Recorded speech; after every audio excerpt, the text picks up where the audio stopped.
Does the greatest threat to U.S. national security lie in the Middle East and North Africa, or has the terrorist threat moved even closer to home? Joining me now to offer their takes on this and much more are Trevor Aaronson, co-director of the Florida Center for Investigative Reporting. He's also the author of The Terror Factory, Inside the FBI's Manufactured War on Terrorism. And Michael Kraft, a counter-terrorism expert who served in the United States State Department's counter-terrorism office for nearly 20 years. He's also the author of U.S. Government Counterterrorism, a guide to who does what. Trevor Aaronson, Michael Kraft, both of you, welcome to The Heat. Is al-Qaeda, and I'll start with you, Michael, is al-Qaeda still the biggest security threat to the West? I think it is, but it's morphed. It's no longer the centralized al-Qaeda based in Pakistan.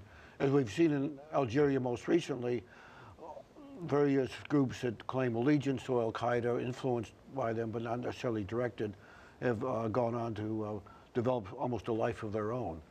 And the danger with some of them, especially the al-Qaeda in the Arab Peninsula, they've tried attacks against the United States, the shoe bomber and attempts to put explosives in aircraft going to the United States. So they are a threat that starts over there but could carry over here. Well, Trevor, let me get your take on this. What's your thoughts?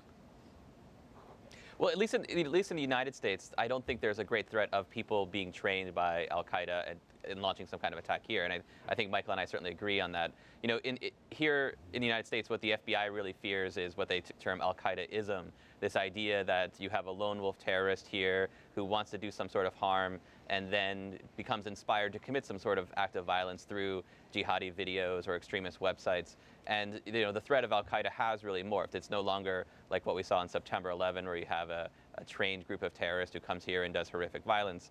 Instead, what domestic counterterrorism officials fear is someone who's holed up in an apartment somewhere and becomes inspired to commit some sort of act of violence and acquires a bomb or acquires a weapon that allows them to commit some sort of horrific act of violence. Let's dig a little deeper on what you're talking about here. Has the U.S.-led so-called war on terror, has it shifted? Is there a new form? Because we hear so much about cyber terrorism, domestic terrorism, homegrown jihadists. And why don't you take the lead on this one, Trevor? What are your thoughts? Well, what I'm very critical of in my book is the FBI's use of sting operations to find would-be terrorists, would-be lone wolves before they strike.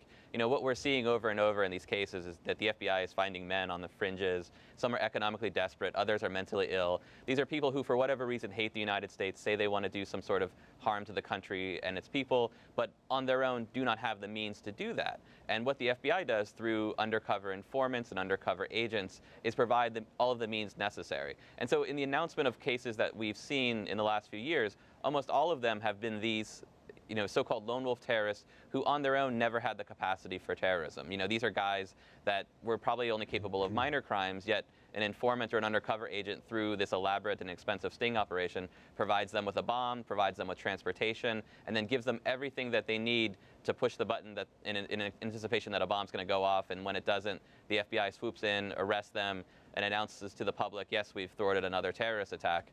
What I really question is, can that person really be a terrorist? If he's not capable of committing terrorism on his own, is it really fair for us to be describing him as a terrorist through these sting operations? Well, Michael, let me move the conversation in that direction. Your book says it's a guide to who does what, and Trevor's bringing up an interesting point about American intelligence agencies and this domestic counterterrorism effort. There are now 15,000 informants working with the FBI. That's nearly 3 times as many as there were 25 years ago. Is this surge justified? Is it overkill? What are your thoughts? Well, part of the problem in dealing with terrorism is you don't know what you stopped. There's so many unknowns in there. I mean, for example, Trevor talks about people not having the capability until they get involved in a sting operation. But you can't be sure that maybe a month or a year later they might get in touch with somebody who can give them a capability, or they manage to get some guns at a gun show or something and go off on their own and do something. So a lot of it is sort of maybe a bit overreaction. But part of the irony here is, or one of the aspects is the political system.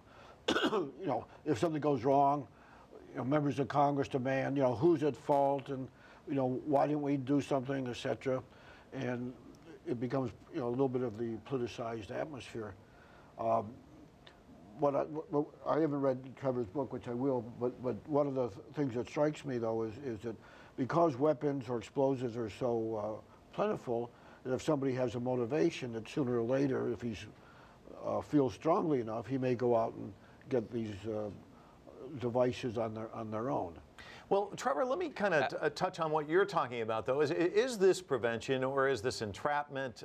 Is the threat really real, or are people being scared for reasons so that you can gin up more money for your department or your organization or whatever?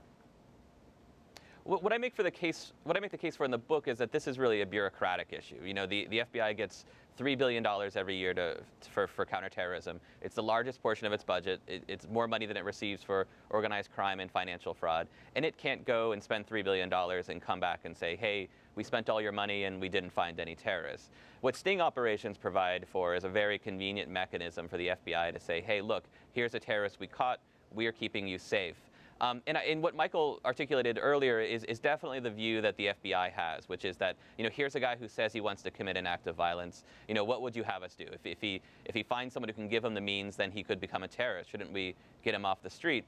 And the case I make in the book is that, you know, if you look at the number of people killed since 9/11, far more people have been killed by lone gunmen than by, you know, lone wolf terrorists with Al-Qaeda sympathies. And so we aren't really seeing, you know, examples of people who say they want to commit some sort of act of violence in the name of terrorism, finding the means and doing that. You know, in all of these cases, the only organization providing the means for these lone wolf terrorists is the FBI. There has yet to be a case that I know of that has been announced of someone in the United States without any capability, without any connections to overseas terrorists, finding someone in the United States who says, hey, here's a bomb, why don't you go move forward with this plot? You know, there just hasn't been a case of that yet.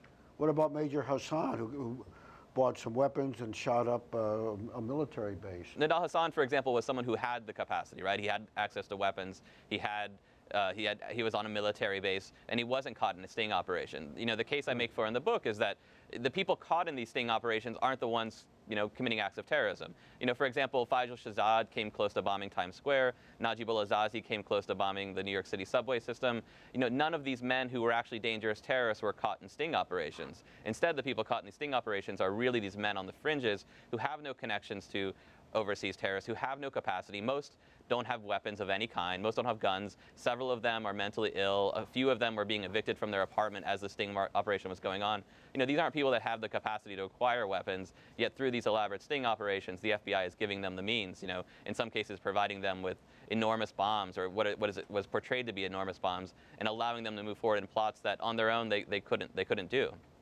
Trevor, Michael, thank you both for coming in. Hopefully these books will be in everyone's libraries and they can read both of your books in the years that come. Thank you both for stopping by The Heat. Appreciate it.